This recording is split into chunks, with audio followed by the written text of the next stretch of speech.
പത്രങ്ങളിലെ വാർത്തകൾ ഒന്ന് നോക്കി വരാം. ഒരു മിന്നായം പോലെ തന്നെ നോക്കി വരാം, വളരെ വേഗം. മലയാള മനോരമയിൽ പ്രധാനപ്പെട്ട വാർത്തയായി എല്ലാ പത്രങ്ങളുടെയും ലീഡ് വാർത്ത ഇന്നലെ വൈകുന്നേരം മണിപ്പൂരിൽ രാഷ്ട്രപതി ഭരണം പ്രഖ്യാപിച്ചതാണ്. അതോടൊപ്പം മറ്റു വാർത്തകൾ കൂടിയുണ്ട്. ആദ്യം റാഗിങ്ങിൻ്റെ വാർത്തയിൽ ഞാൻ വരാം. മനോരമയിൽ ആദ്യ പേജിൽ തന്നെ ഹോസ്റ്റൽ പീഡനം, പുറത്തു വന്നത് കണ്ണില്ലാത്ത ക്രൂരത. അരുത്. ഗവൺമെൻറ് നഴ്സിംഗ് കോളേജ് ഹോസ്റ്റലിൽ റാഗിങ്ങിനിരയായ വിദ്യാർത്ഥികൾ അനുഭവിച്ച പീഡന ദൃശ്യങ്ങൾക്ക് മുന്നിൽ പകച്ചിരിക്കുകയാണ് മലയാളി. മനുഷ്യർക്ക് ഇങ്ങനെയൊക്കെ ചെയ്യാൻ കഴിയുമോ എന്നാണ് പത്രം ചോദിക്കുന്നത്. ഇന്നലെ റിപ്പോർട്ടർ പുറത്തുവിട്ട ആ ദൃശ്യങ്ങൾ കേരളത്തിൻ്റെ മനസാക്ഷിയെ പിടിച്ചുലച്ചു അക്ഷരാർത്ഥത്തിൽ. ആ കുഞ്ഞുങ്ങളുടെ നിലവിളി നമുക്ക് പുറത്ത് കേൾപ്പിക്കാൻ കഴിയാത്തതുകൊണ്ട് ആ ശബ്ദം എഡിറ്റ് ചെയ്ത് നമ്മൾ വേറൊരു ശബ്ദം കയറ്റിയാണ് പ്രചരിപ്പിച്ചത്. കാരണം ആ ശബ്ദം നമുക്ക് കേട്ടിരിക്കാൻ പോലും കഴിയില്ല, അത്രമേൽ അസ്വസ്ഥതയുണ്ടാക്കുന്ന നിലവിളികളാണ്, തെറിഭാഷയാണ് ഉപയോഗിച്ചുകൊണ്ടിരുന്നത്. മരവിച്ചോ മനസാക്ഷി എന്നാണ് ചോദിക്കുന്നത്. Caring hands, healing hearts. ദേഹമാസകലം മുറിവുകളേറ്റ് വിവസ്ത്രരായി അവഹേളിക്കപ്പെട്ട് ഉറക്കം കിട്ടാതെ കിടന്ന രാത്രികളിൽ ആ കുട്ടികൾ ഈ നഴ്സിംഗ് മുദ്രാവാക്യം ഉരുവിട്ടിട്ടുണ്ടാവാം. കെയറിംഗ് ഹാൻഡ്സ്, ഹീലിംഗ് ഹാർട്ട്സ്, അതാണ് നഴ്സിംഗിൻ്റെ മുദ്രാവാക്യം. പാതി മയക്കത്തിലെങ്ങോ നെറുകയിൽ തലോടി മുറിവുകളിൽ ലേപനം പൂശി ആശ്വാസം പകർന്നു പോകുന്ന വെള്ളയുടുപ്പിട്ട 1000 കൈകൾ അവർ സ്വപ്നം പോലെ കണ്ടിട്ടുണ്ടാവും. ലോകമെങ്ങും കാരുണ്യത്തിൻ്റെ ദൂതരായി ജോലി ചെയ്യുന്ന നഴ്സുമാരുടെ തലോടൽ. കോട്ടയം ഗാന്ധിനഗറിലെ ഗവൺമെൻറ് നഴ്സിംഗ് കോളേജിലെ പട്ടിക വിഭാഗ ഹോസ്റ്റലിൽ ജനറൽ നഴ്സിംഗ് ആദ്യവർഷ വിദ്യാർത്ഥികളെ മൃഗീയ പീഡനത്തിനിരയാക്കിയ സീനിയർ വിദ്യാർത്ഥികളായ വിവേക്, സാമുവൽ, റിജിൽ, റിജിത്ത്, രാഹുൽ രാജ്, ജീവ എന്നിവർ അഴീക്കുള്ളിലായി. CPM അനുകൂല സംഘടനയായ Kerala government students nurses association സംസ്ഥാന സെക്രട്ടറിയാണ് മലപ്പുറം വണ്ടൂർ കരുമാറപ്പറ്റ KP രാഹുൽ രാജ് എന്നത്. ഒരു പരിധിവരെ CPMനെയും അതേപോലെ SFIയെയും പ്രതിരോധത്തിലാക്കിയിട്ടുണ്ട്. എന്നാൽ SFI പൂർണ്ണമായിട്ടും ആ ബന്ധം നിഷേധിക്കുന്നു. അവർ അഴിച്ചുവിട്ട പീഡനത്തിൻ്റെ ദൃശ്യങ്ങൾ കാണാനാവാതെ മലയാളി തിരിച്ചിരുന്നു പോകുന്നു. മനുഷ്യർക്ക് ഇങ്ങനെയൊക്കെ ചെയ്യാൻ കഴിയുമോ എന്ന ചോദ്യം മാത്രം ബാക്കി. മാതൃഭൂമിയിലും ആ വാർത്ത വളരെ വലിയ പ്രാധാന്യത്തോടു കൂടി തന്നെ നൽകുന്നു. എവിടെ ശിക്ഷ? റാഗിംഗ് നിരോധന നിയമം ശക്തം. കേരളത്തിൽ തടവിന് വിധിച്ചത് ഒറ്റ കേസിൽ മാത്രമാണ് എന്നാണ് മാതൃഭൂമി പത്രം റിപ്പോർട്ടിൽ പറയുന്നത്. ഭൂരിപക്ഷം കേസിലും ഒത്തുതീർപ്പുകളാണ്. ഇര കരഞ്ഞപ്പോൾ പ്രതികൾ ചിരിച്ചു. ഡിവൈഡറും കോമ്പസും കൊണ്ട് കുത്തിയപ്പോൾ വിദ്യാർത്ഥി അലറി കരഞ്ഞു. സീനിയർ വിദ്യാർത്ഥികൾ ചിരിച്ചു. കൊടും ക്രൂരത മൊബൈലിൽ പകർത്തുമ്പോഴും ചുറ്റും നിന്ന് അവർ കൊലച്ചിരിയും പരിഹാസവും തുടർന്നു. ഗാന്ധിനഗർ ഗവൺമെൻറ് നഴ്സിംഗ് കോളേജിലെ റാഗിംഗ് കേസ് പ്രതികളുടെ മൊബൈൽ ഫോണിൽ നിന്നാണ് നടുക്കുന്ന ദൃശ്യങ്ങൾ കിട്ടിയത്. ആ ദൃശ്യങ്ങൾ ഇന്നലെ റിപ്പോർട്ടർ പങ്കുവച്ചത് മുതൽ മനസാക്ഷി ഒരുപാട് നടുങ്ങിയ മനുഷ്യർ മെസ്സേജ് അയച്ചുകൊണ്ടിരിക്കുന്നത്. എങ്ങനെയാണ് മനുഷ്യർക്ക് ഇങ്ങനെയൊക്കെ പറ്റുക? എങ്ങനെയാണ് കുട്ടികൾക്ക് ഇങ്ങനെയൊക്കെ പെരുമാറാൻ കഴിയുക എന്ന ചോദ്യങ്ങൾ ആവർത്തിച്ചു കൊണ്ടേയിരുന്നു. ആകെ ഒരേ ഒരു കേസിൽ മാത്രമാണ് കേരളത്തിൽ റാഗിങ്ങിൽ ശിക്ഷ വിധിച്ചതത്രേ. ശിക്ഷിച്ചത് ബലാത്സംഗം കൂടി നടന്ന കേസിൽ മാത്രമാണ് എന്ന് പറയുന്നു. കട്ടിലിൽ കൈയും കാലും കെട്ടിയിട്ട് 1, 2, 3 എന്നെണ്ണിക്കൊണ്ട് കോമ്പസും ഡിവൈഡറും കൊണ്ട് ദേഹമാസകലം കുത്തി പരിക്കേൽപ്പിക്കുക. ഉച്ചത്തിൽ കരഞ്ഞപ്പോൾ അതേ രീതിയിൽ ഒന്നുമില്ല ഓ എന്ന് പ്രതികളിൽ ഒരാൾ പറഞ്ഞു. മുഖത്തും ദേഹത്തുമെല്ലാം ക്രീം പുരട്ടുന്നു. വ്യായാമത്തിന് ഉപയോഗിക്കുന്ന ഡമ്പൽ സ്വകാര്യ ഭാഗത്തിടുന്നു. കണ്ണടച്ചോ, കണ്ണെരിയുന്നുണ്ടെങ്കിൽ നമുക്ക് തുടയ്ക്കാം എന്നൊരാൾ പറയുന്നതിനിടെ വായിലേക്ക് ലോഷൻ ഒഴിക്കുന്നു. പുക്കിളിന് ചുറ്റും ഇങ്ങനെ വരയ്ക്കാമെന്ന് പറഞ്ഞ് ഡിവൈഡർ കൊണ്ട് വരയ്ക്കുന്നു. ഇതൊക്കെയാണ് കോളേജിൻ്റെ ഹോസ്റ്റലിൽ നടന്നിരുന്നത് എന്നുള്ളതാണ്. ഒടുവിൽ പ്രതികരണം വന്നു. പ്രിൻസിപ്പൽ പറഞ്ഞു ആ ഹോസ്റ്റൽ വാർഡൻ താമസിക്കുന്നില്ല, അയാൾ ഡേ സ്കോളറാണ്, അവിടെ ഒരു സുരക്ഷാ ജീവനക്കാരൻ മാത്രമേ ഉള്ളൂ എന്നാണ് ഇന്നലെ പ്രിൻസിപ്പൽ നമ്മളോട് സമ്മതിച്ചതും. എന്തായാലും ആ കാഴ്ചയും നിലവിളിയും മനസാക്ഷിയെ നടുക്കുന്നതാണ് എന്ന് പറയാതിരിക്കാൻ നിവൃത്തിയില്ല. അതുകൊണ്ടാണ് ആ ദൃശ്യങ്ങൾ പുറത്തുവിട്ടപ്പോഴും ആ ശബ്ദം നമുക്ക് പുറത്തുവിടാൻ കഴിയാതെ പോയത്. ഞങ്ങൾ പലതവണ ആലോചിച്ചു ആ ശബ്ദം കൂടി പുറത്തുവിട്ടാലോ. ഒരുപക്ഷെ മുക്കത്ത് പീഡനം നടന്നപ്പോൾ ആ പെൺകുട്ടിയുടെ ആ അലർച്ച നമ്മുടെ ഹൃദയത്തിൽ തറച്ചതുപോലെ അതിനേക്കാൾ വലിയ അലർച്ചയും നിലവിളിയുമായിരുന്നു ആ കുട്ടികളുടെ ഭാഗത്തു നിന്ന്. നമുക്ക് കേട്ടിരിക്കാൻ കഴിയില്ല. പ്രിയപ്പെട്ടവരെ, മറ്റു പ്രധാനപ്പെട്ട ഒരു വാർത്തയുള്ളത് ഇത്തവണ നാട്ടാന പൊലിഞ്ഞു 3 ജീവൻ എന്ന തലക്കെട്ടിലാണ് മാതൃഭൂമി ഇന്നലെ കൊയിലാണ്ടിയിലെ കുറുവങ്ങാട് മണക്കുളങ്ങര ക്ഷേത്രോത്സവത്തിൻ്റെ ഭാഗമായി ആനയിടഞ്ഞ വാർത്ത പ്രസിദ്ധീകരിച്ചിരിക്കുന്നത്. കൊയിലാണ്ടി കുറുവങ്ങാട് ക്ഷേത്രോത്സവത്തിൽ ആനകൾ വിരണ്ടു. തകർന്ന കെട്ടിടത്തിനടിയിൽപ്പെട്ട 3 പേർ മരിച്ചു, 31 പേർക്ക് പരിക്ക്. റിപ്പോർട്ടർ ഇന്നലെ വിശദമായി തന്നെ ആ വാർത്ത കൈകാര്യം ചെയ്തതാണ്. മണിപ്പൂരിലെ രാഷ്ട്രപതി ഭരണത്തെക്കുറിച്ചുള്ള മനോരമ വാർത്തയിലേക്ക് നമുക്കൊന്ന് മടങ്ങാം. നിയമസഭ മരവിപ്പിച്ചു വിജ്ഞാപനം. പുതിയ മുഖ്യമന്ത്രിയെ കണ്ടെത്തിയാൽ സർക്കാർ തുടരും. ഏറ്റവും കൂടുതൽ തവണ രാഷ്ട്രപതി ഭരണമുണ്ടായ സംസ്ഥാനം 1, 2 അല്ല കേട്ടോ, 11 തവണയാണ്. 21 മാസമായി കലാപം നടക്കുന്ന മണിപ്പൂരിൽ നിയമസഭ മരവിപ്പിച്ച് രാഷ്ട്രപതി ഭരണം ഏർപ്പെടുത്തി. രാജിവെച്ച മുഖ്യമന്ത്രി ബീരേൻ സിംഗിന് പകരക്കാരനെ കണ്ടെത്താൻ BJP നേതൃത്വത്തിന് കഴിയാതിരുന്നതിനെ തുടർന്നാണ് നടപടി. നിയമസഭ പിരിച്ചുവിടാതെ മരവിപ്പിക്കുന്നതിനാൽ സസ്പെൻഷൻ ഓഫ് ഓപ്പറേഷൻ.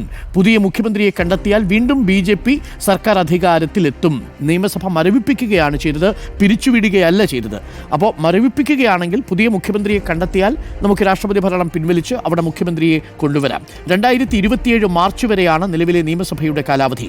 പുതിയ മുഖ്യമന്ത്രിയെ കണ്ടെത്താൻ കഴിഞ്ഞ 3 ദിവസങ്ങളിലും BJP MLA-മാരുടെ യോഗം ചേർന്നെങ്കിലും തീരുമാനമുണ്ടായില്ല. ഭരണഘടനയുടെ 174(1) വകുപ്പനുസരിച്ച് നിയമസഭയുടെ ഒരു സമ്മേളനം കഴിഞ്ഞ് 6 മാസം തികയും മുൻപ് അടുത്ത സമ്മേളനം ചേർന്നിരിക്കണം എന്നാണ്.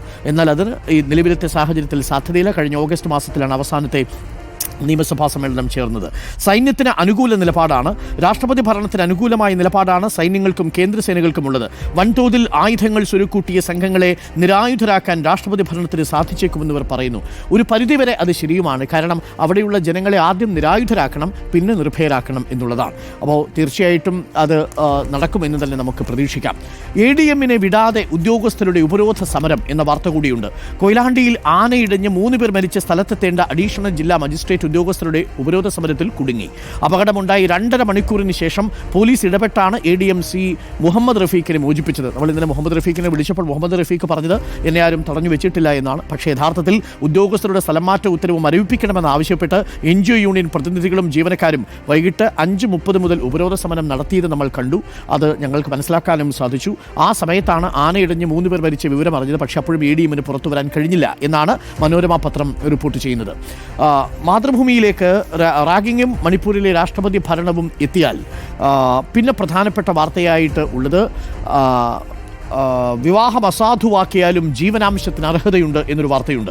വിവാഹം അസാധുവായി പ്രഖ്യാപിച്ചാലും 1955 ഹിന്ദു വിവാഹ നിയമപ്രകാരം സ്ഥിരം ജീവനാംശമോ ഇടക്കാല ജീവനാംശമോ നൽകാമെന്ന് സുപ്രീം കോടതി. ഇക്കാര്യത്തിൽ വ്യക്തത തേടി 2-അംഗ ബെഞ്ച് കഴിഞ്ഞ വർഷം നൽകിയ റഫറൻസിലാണ് ജസ്റ്റിസ് AOK അധ്യക്ഷനായ 3-അംഗ ബെഞ്ചിന്റെ മറുപടി. വിവാഹം അസാധുവാണെന്ന് പ്രഥമദൃഷ്ട്യാ ബോധ്യപ്പെട്ടാൽ പോലും ജീവനാംശം നൽകുന്ന സാഹചര്യം ഉണ്ടാകണം എന്നാണ് കോടതി ഇപ്പോൾ പറഞ്ഞിരിക്കുന്നത്. ദേശാഭിമാനിയിലേക്ക് എത്തിയാൽ ദേശാഭിമാനിയിലെ ലീഡ് വാർത്ത മണിപ്പൂരിൽ രാഷ്ട്രപതി ഭരണം ഏർപ്പെടുത്തിയതാണ്. ജനാധിപത്യ ഹത്യ എന്ന തലക്കെട്ടിലാണ് മണിപ്പൂരിലെ രാഷ്ട്രപതി ഭരണത്തെ ദേശാഭിമാനി റിപ്പോർട്ട് ചെയ്യുന്നത്. ബീരേൻ സിംഗിന് പകരക്കാരനെ കണ്ടെത്താനാകാതെ BJP മണിപ്പൂരിനെ രാഷ്ട്രീയ അനിശ്ചിതാവസ്ഥയിലേക്ക് തള്ളിവിട്ട് കേന്ദ്രം എന്നാണ്. മറ്റൊന്ന്, കൊയിലാണ്ടിയിൽ ഉത്സവത്തിനിടെ ആനകൾ ഇടഞ്ഞു, 3 മരണം എന്ന വാർത്തയുണ്ട്. മറുപടി പൊള്ളി ഒളിച്ചോടി എന്നാണ്. ഒളിച്ചോട്ടം പാതിവില തട്ടിപ്പിന് മുഖ്യമന്ത്രി പറയുന്നതിന് മുൻപാണ്. സഭ നടത്താൻ അനുവദിക്കില്ലെന്ന് സ്പീക്കറെ സതീശൻ ഭീഷണിപ്പെടുത്തുന്നതും പത്രം വാർത്തയാക്കി മാറ്റുന്നു എന്നാണ് പറയുന്നത്. പാതിവില തട്ടിപ്പിലെ ചർച്ച ഒഴിവാക്കാൻ സ്പീക്കറെ ഭീഷണിപ്പെടുത്തിയും നിലവിട്ട് പെരുമാറിയും സഭാ നടപടികളിൽ നിന്ന് ഒളിച്ചോടി പ്രതിപക്ഷം എന്നാണ് ദേശാഭിമാനി പറയുന്നത്. ഇന്നലെ എന്താണ് അവിടെ സംഭവിച്ചത് എന്നുള്ളത് നമ്മൾ കണ്ടതുമാണ്. അപ്പോൾ പ്രിയപ്പെട്ട പ്രേക്ഷകരെ, മാധ്യമത്തിലേക്ക് എത്തിയാൽ മാധ്യമത്തിൽ ആന ഇടഞ്ഞതും മണിപ്പൂരിലെ രാഷ്ട്രപതി ഭരണവും കോട്ടയം റാഗിങ്ങും പ്രധാനപ്പെട്ട വാർത്തകളാണ്. അതേപോലെ ചിരിച്ചുമടക്കം 46 ദിവസത്തെ ചികിത്സയ്ക്ക് ശേഷം ഉമാ തോമസ് MLA യാത്ര പറഞ്ഞു പോകുന്ന ദൃശ്യങ്ങളും മാധ്യമം പത്രം ആദ്യ പേജിൽ തന്നെ പങ്കുവയ്ക്കുന്നുണ്ട്.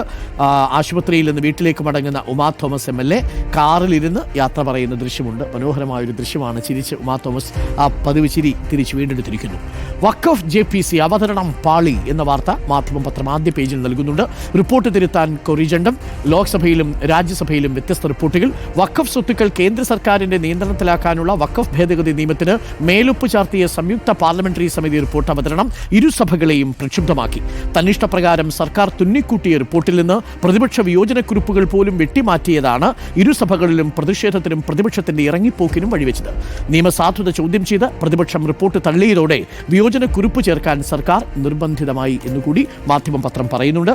ദ ഹിന്ദു പത്രത്തിലേക്ക് എത്തിയാൽ പ്രധാനപ്പെട്ട ലീഡ് വാർത്ത strife hit Manipur put under president's rule.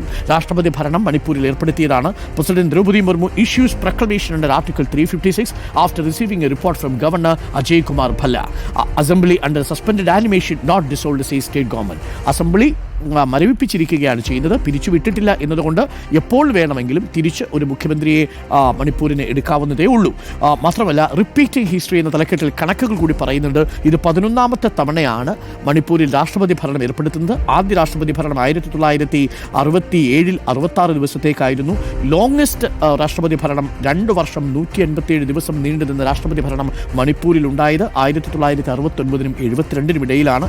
ഏറ്റവും ഒടുവിൽ നടന്നത് 2002 ഇപ്പോൾ ഏകദേശം 23 വർഷങ്ങൾക്കു ശേഷം വീണ്ടും മണിപ്പൂർ 11ാമത്തെ തവണ ഇപ്പോൾ പോവുകയാണ് രാഷ്ട്രപതി ഭരണത്തിലേക്ക് എന്ന വാർത്ത നൽകുന്നു. അതോടൊപ്പം Modi Trump talks tariff trade and immigration set to take centre stage. Prime minister നരേന്ദ്രമോദിയും US director of national intelligence Tulsi ഗ്ലാബാർഡും തമ്മിൽ വാഷിംഗ്ടൺ DC-യിൽ നടത്തിയ കൂടിക്കാഴ്ചയും പത്രം ആദ്യ പേജിൽ പ്രധാനപ്പെട്ട വാർത്തയായി നൽകുന്നു.